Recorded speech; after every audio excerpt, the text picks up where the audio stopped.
Hey everybody, today we're going to get into the BL Touch. Yes, we're going to design a mount for it for the printer. With that said, let's cue the intro and let's get creative.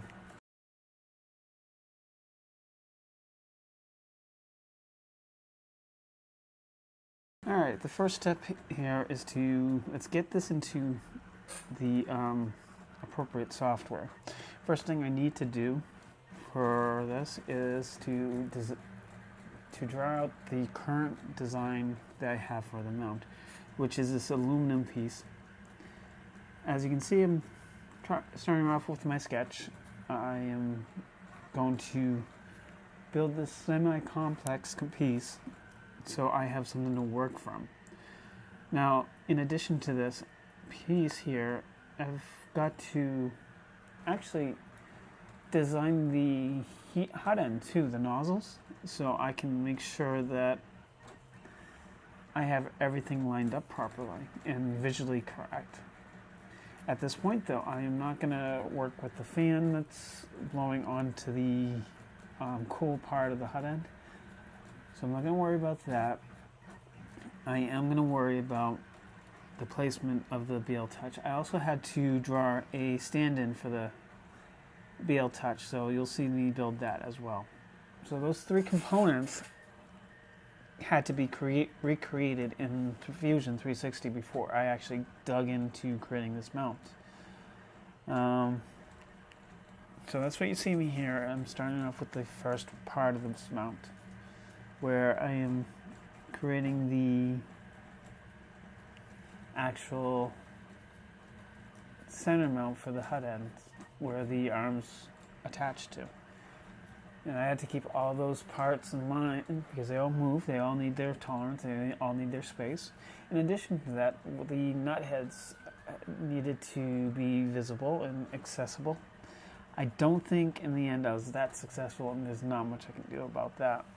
So I am currently here drawing where the screw holes are on the current hot end mount.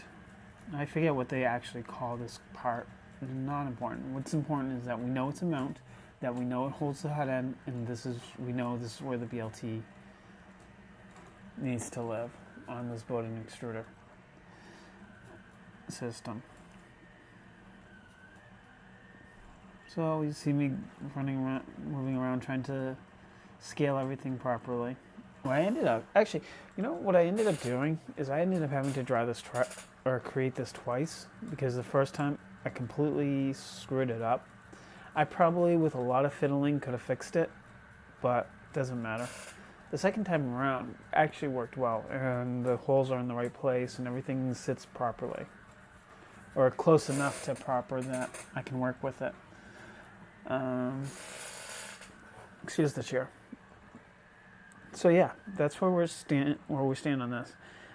Now, you can see me going back and forth in these sketches to try to make sure I get everything lined up properly. Because ultimately, what we're going to get is a place where I can mount my BL Touch, because it has to be mounted a certain way. The bottom line is that the way the manufacturer intends you to do is using a couple of springs, two screws and nuts going through two mounting holes, and then a couple of springs to support. It's very similar to what your bed is probably set up as, where you have a nut, a washer, a couple of springs, and something to lock those together, i.e. a nut. So yeah, so that's the plan. Then that's what's going on here is I need to do all this stuff, all this prep work prior to actually designing the mount. I start off by designing the basic mount, which is essentially very, very simple. Ultimately, it has this two screw holes and an opening to access the center nut in the BL Touch, so we can make the adjustments needed there. And then it has two mounting screw holes on the first initial test piece. Then when I tested that, see how well that will sit and mount, which works quite nicely, and it supports the BL Touch quite nicely. So that's the design I decided to go with, but what I wanted to do is ultimately give it more strength. So once we get through all this complexity here of recreating something that's been created, obviously I don't have access to the original files, so I had to design them myself based off of what was provided, which is fine. Now that I actually have this piece set, I can figure out how I want to set up another fan so I can start cooling down parts faster, and that'll save me some time in the long run there. Excuse me. Ultimately, after this is done, after I'm done building this, getting the auto leveling set up and working, my next approach will be fixing my spool feeders. And those are going to be an interesting challenge in themselves. I will have a quick sketch one of these days up with that pretty soon. I think that's 2 sketches behind of my current schedule. So keep an eye out for that one. That's going to be a pre-planned video where I talk about the approach I plan on taking with those. And yeah. So that's the thought there. And once that's done, maybe we'll go and move away from doing things with the printer and start working on some other projects. Or we can continue upgrading the printer. We can decide that at a later date. All right, let's get back to the sketch that we're working on. This is the second go around here now that I believe that I'm working on. As you can see, I'm getting this a little better. Everything's a little bit more accurate. And what happened was, what dawned on me is like, oh wait, it's a perfect circle. You don't see the circle, but essentially it's a perfect circle. Everything radiates from that center circle. All your screw holes, all your dimensions, and everything is based off of that center circle, which literally makes life a lot easier. When you're doing something as this complex as what we're dealing with here, ultimately, the end result is that it can be broken down to basic shapes. And that's all I did, was I broke this down to basic shapes, and the first shape that I needed to produce was that circle. That's why I ended up redoing this a second time, and then going from there. Well, you're seeing me struggling with some patterns that the software was having issues doing. It refused to do the patterns, so I had to go a couple different approaches, because the way the fittings work for this particular printer, it's something similar to that effect there, of what you're looking at. The screw goes in one side, this little support peg goes into the other. The screw obviously holds the support peg in, and then you have the arms that connect to that through a screw. So that's how that works. And with that, those are things that need to be kept in mind, because those take up space on that piece. Everything's designed to have a certain tolerance and certain spacing. I mean, granted that they weren't very accurate at building some of the components on this, but with the metal configuration that they have, actually works really well. Unfortunately, that's the only real positive about this printer as far as that stuff. They've managed to get a decent design on this Delta printer on G-Tech. G-Tech really did get a good design going with this tiny little printer, but they fail in the quality of their parts, and that's unfortunate. The belts are decent. Some of their bearings that they use are pretty piss poor. So they cheaped out on the bearings. They cheaped out on the head end. Oh, speaking of hot end, with this particular, if you do get this G-Tech printer, with the, if let me tell you what it is. It's a G-Tech G2S Mini Pro Delta printer. Now, if you do get this, I recommend if you get any of their printers, check their hot ends. Make sure that if it requires a Teflon tube inside the hot end where the cool part is, you may have to cut a piece and insert that. There is nothing in the instructions that tell you to do that. Nothing. And that's the problem I ran into originally when I was first messing with this thing, because this is my first printer. And it took me a long time to... I actually ended up having to replace the print heads because I clogged it because of that.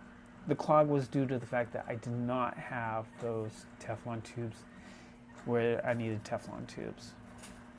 And because of that, the plastic was melting and it had too much space to move around, and it clogged the whole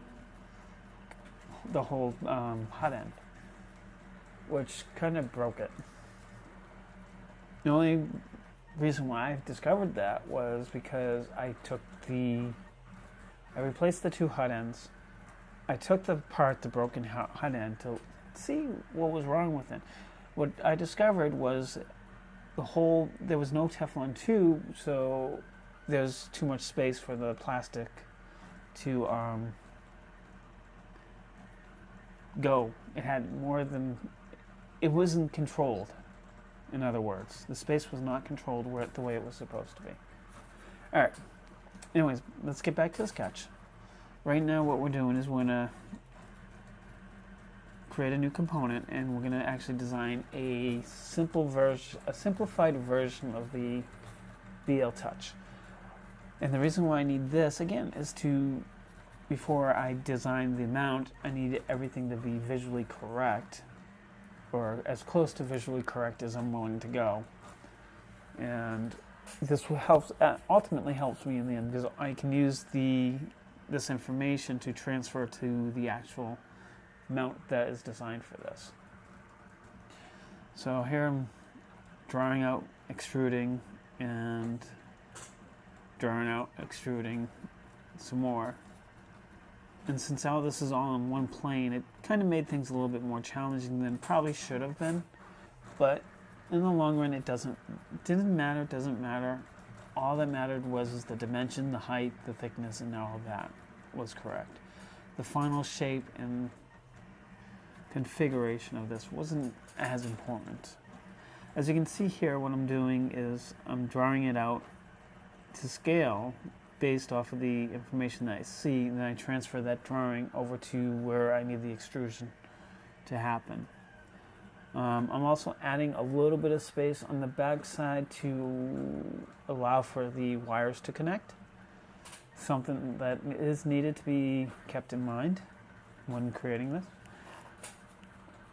So my plan here is to run the wires in a certain way, and I don't need any type of connection on the mount itself, although that might have worked nicely, or I could have left it loose. I don't know. Ultimately, once I have the final design that I currently have printed out properly, I will, I'm doing my third print now, or fourth. Everything I've tried has failed. I tried using PETG, and that just doesn't have, I don't have the experience with that yet to really create a nice piece for it. I've done some tests with it, and those worked out pretty, I printed out a Banshee and that worked out well. It printed nicely, temperature I hit right off the bat, but I failed when I printed the mount. It just failed completely. Then I tried it a different way, and then that failed as well. So I decided for now I'm going to use the PLA that I have to create the mount on the printer. Well, to print out the mount. I've printed out one test so far. I was not happy with the quality of the look the function of the piece looked all right. The strength seemed to have been there, but ultimately was not happy with the results because the support material that I needed for that part made for a really rough surface, and which isn't all that important, but you are going to see it, so I do want it to look semi-decent. So I'm trying out a different way with the mount and seeing how that looks. I can guarantee you this isn't going to be the final print because this isn't the color material that I want it to be in, but I need to see the quality of it ultimately. All right, back to what's going on here in the sketch. Now what we're doing here is we're actually planning out how we want everything to sit. Based off of my measurements and everything that I've tested, the location of the mount is kind of important because what you need to do is allow for space for those springs, but you can't go too high, otherwise it won't hit the bed in the right spot because you're not going to have the length of the screw to support that. And I didn't want to go out buy extra long screws or mess with that. I wanted to use the hardware that was provided. So this is the initial design that I went with. Ultimately, I wanted this to have a little bit more strength, but for the moment, this is going to work for me. For the first test, this actually works well. It's sturdy, it's strong enough, and I'm not really in fear of it breaking in any form, shape, or way. So, what I needed to do was to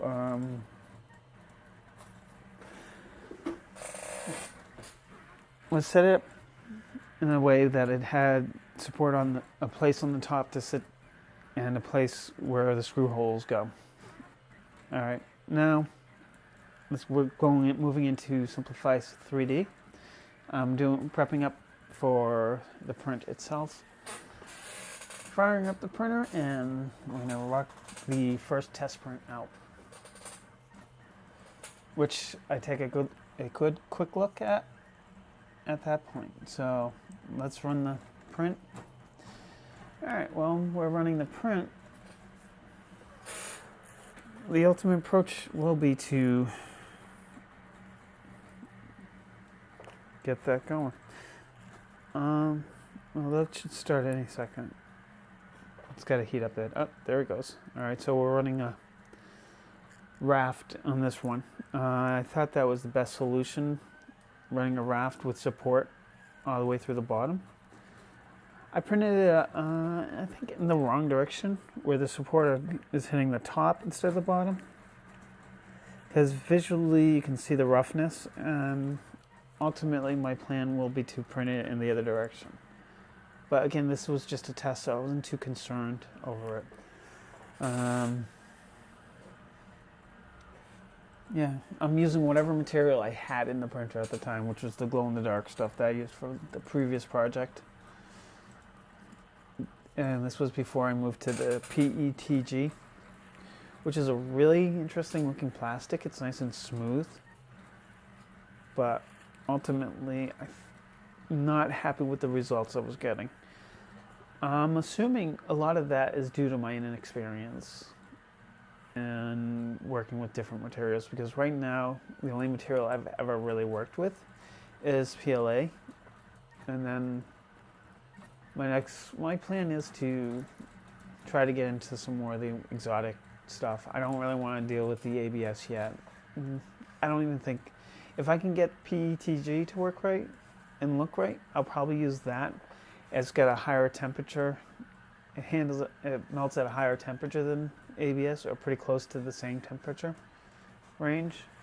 Doesn't have the odor that ABS has, and supposedly it's capable of doing the same quality of detail as PLA. So there are a lot of benefits to using PETG. Plus, it's recycled material or recyclable material. what it is your Coke bottles, your soda bottles, your water bottles. That's all PET. I forget it's poly something or other. Anyways, it's a better material to be using. It's a nice material. It's food safe, which is great. All right, now that this is done, I'm going to come back in and make some modifications to the mount. I'm going to actually add the proper holes at the top, so if I wanted to use those holes for something else, I can. I'm going to add that curvature in so it looks proper. And I'm going to design a way of making it a little bit more stronger, a little bit, I'm extending some of the parts outwards into the mount because I figure this will function a lot better that way. Be a lot stronger, so it'll support it better. All right. And that's what's going on here is I'm extending out, as you can see, these arms to add some more support material as far out as I can. I don't think I could go much farther. I could probably mess around with it and do this and that, go around the curve, the circle, and things of that nature. But again, I don't want to, or I can, do a few weird things. Like I can make the screw circles the same height, but I also want it to look halfway decent. I don't want to look a little weird. It might look a little weird to people, but I like this design. I think I like the looks of this. I think adding the fillets and the chamfers and all that are kind of a nice touch.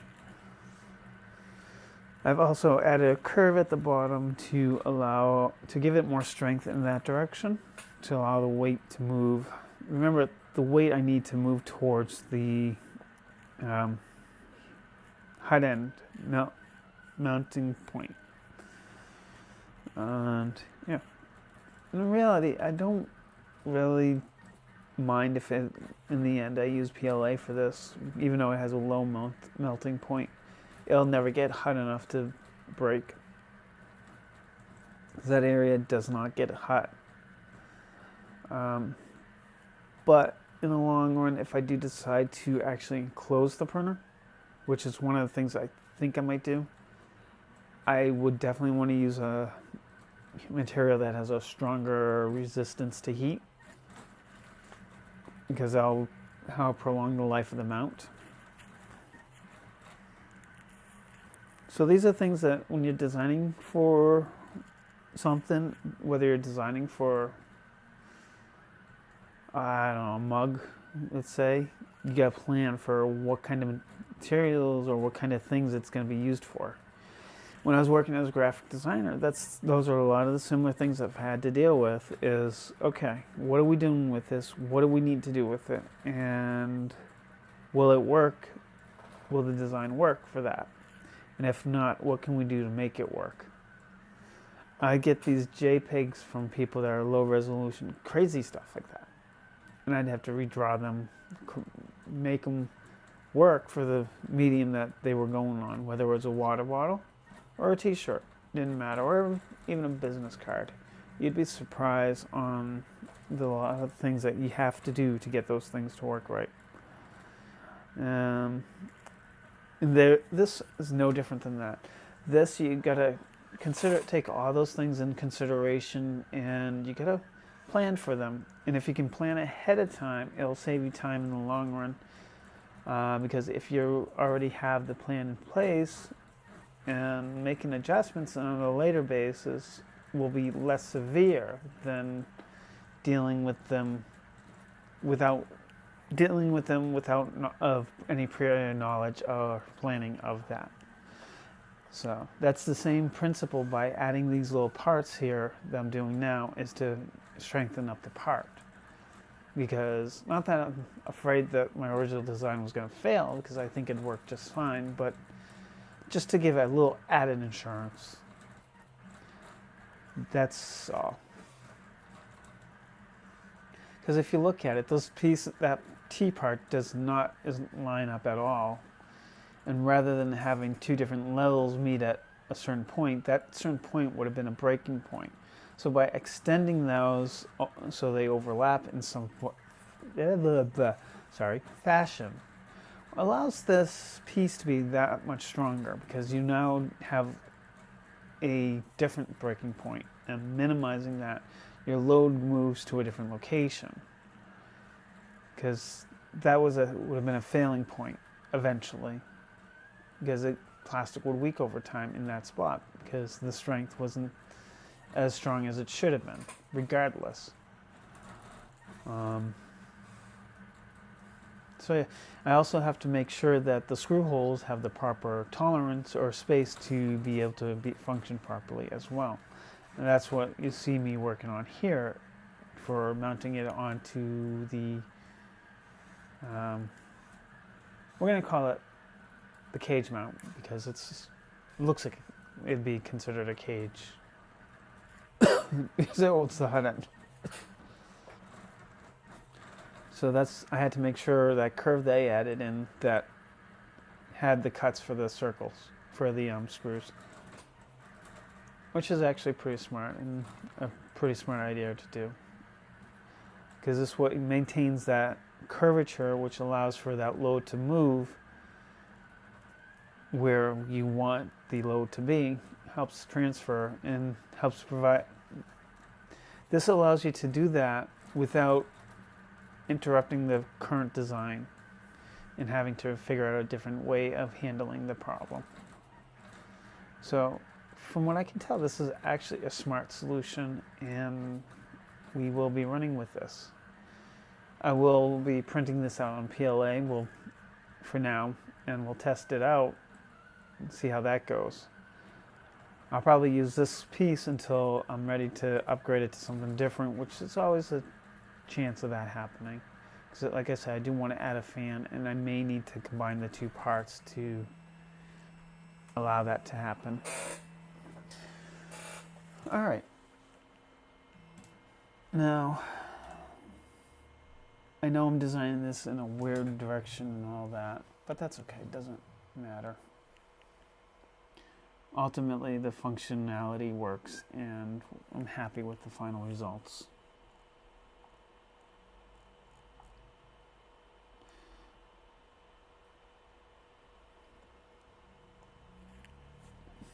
Okay.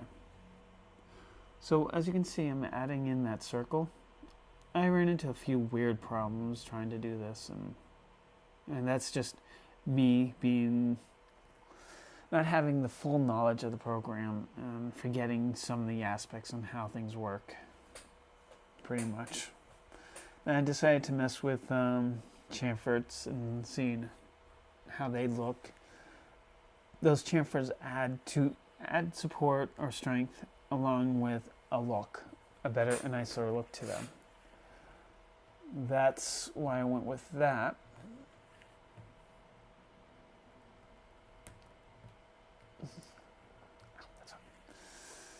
All right. Again, when you're doing this stuff, you want it to look good, not just function.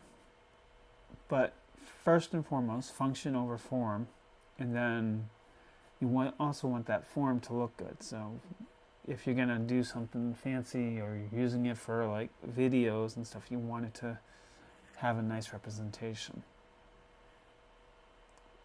Alright, so here I'm doing an overall look of it, looking around, seeing if I like it, seeing if I want to change anything. Ultimately, I'll make a few more little tweaks, and and that's about it. Alright, with that said, as I wrap this up and wrap up what I'm doing here, I'm going to ask you please subscribe, hit that bell icon, be notified. If you like this video, please give me a thumbs up. If you didn't like it, go ahead and give me a thumbs down. Leave a comment down in the description or down in the comments area. You know what I mean. And with that said, have a good night, folks. I hope to hear from you soon, and I hope you enjoyed the video. Stay creative. I'll catch you in the next one.